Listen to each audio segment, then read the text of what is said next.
Centre for research and information বা CRI এর কার্যালয়ের সন্ধানে মঙ্গলবার দিনভর অভিযানে দুদক। ধানমন্ডি সহ একাধিক স্থানে ঠিকানা ব্যবহার করা হলেও মেলেনি অস্তিত্ব। দুদকের অভিযানের দলনেতা জানান, রাষ্ট্রীয় অর্থে আওয়ামী লীগের রাজনৈতিক এজেন্ডা বাস্তবায়নে গবেষণা সেলটির বিরুদ্ধে ট্রাস্টের অনুকূলে অনুদান বরাদ্দ সহ বিভিন্ন মন্ত্রণালয়ের অর্থ নয়ছয়ে জড়িত থাকার অভিযোগ মিলেছে। প্রাতিষ্ঠানিক কার্যক্রমে রাষ্ট্রীয় অর্থের ক্ষতি সাধন করেছে কিনা সেটা যাচাইয়ের জন্য আমাদের কমিশন থেকে আমরা অভিযানের প্রেক্ষিতে বের হই, অভিযানের জন্য আসি। তো আমাদের ছিল ওনাদের যে প্রতিষ্ঠান অফিস কোথায় আছে সেই অফিসগুলো একটু সন্ধানে গিয়ে তারপরে সেখান থেকে আমরা কোনো রেকর্ডপত্র পাই কিনা সেটা পর্যালোচনা করার।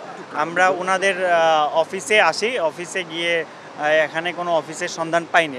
প্রতিষ্ঠানটির নামে আইএফআইসি ব্যাংকে ৩৫ কোটি ২১ লাখ টাকার এফডিআর সহ ডাচ বাংলা ব্যাংক ও সোনালী ব্যাংকে লেনদেনের নথি হাতে পেয়েছে দুদক। সংস্থাটি বলছে, সিআরআই এর চেয়ারম্যান সজীব ওয়াজেদ জয় সহ উচ্চ পর্যায়ের পদগুলোতে রয়েছেন শেখ পরিবারের সদস্যরা। পরিচালনা পর্ষদ কর্তৃক বিভিন্ন রাজনৈতিক এজেন্ডা বাস্তবায়নে সহযোগিতার মাধ্যমে রাষ্ট্রীয় অর্থের ক্ষতি সাধনের অভিযোগে অভিযানকালে সিআরআই নামক প্রতিষ্ঠানের যে সকল ব্যাংক হিসাব চালু ছিল ওই সকল ব্যাংক হতে তথ্য সংগ্রহ করা হয়।